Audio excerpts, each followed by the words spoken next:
A lot of the barriers that our students face in Texas in relation to post-secondary opportunities are oftentimes cost. And then we also have some barriers around course availability. And so you'll see oftentimes in our rural communities, they don't necessarily have the faculty on staff that have the credentials to be a dual credit teacher, nor are they in a proximity close enough to a community college where a faculty member could come in, or they could bus their students to that community college to take that course. There's not a standard cost for dual credit, and so it does depend on where you live, what you have access to. So really where you live becomes a barrier in relation to cost, in relation to access and affordability. So when you talk about mid-level skills, those are going to come from some sort of credential, some sort of an associate or a bachelor's degree.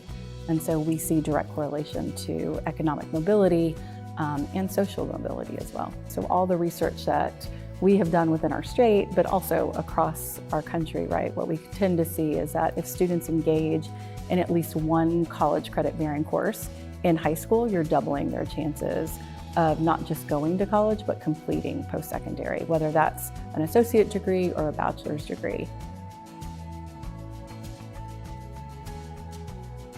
So when we look at a 13th year model,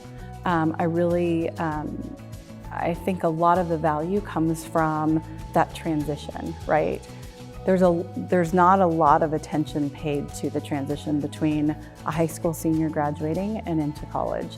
And so that 13th year almost allows for a smooth transition, if you will, in the sense that I already know my pathway, I know my plan. In our design approach, students are kind of at the very top level. We're really factoring in how do we have students at the table to co-create and co-develop solutions for us around this 13th model. So when we do our work, we know that we can't just hone in on one particular piece of the education system and make the onus on them.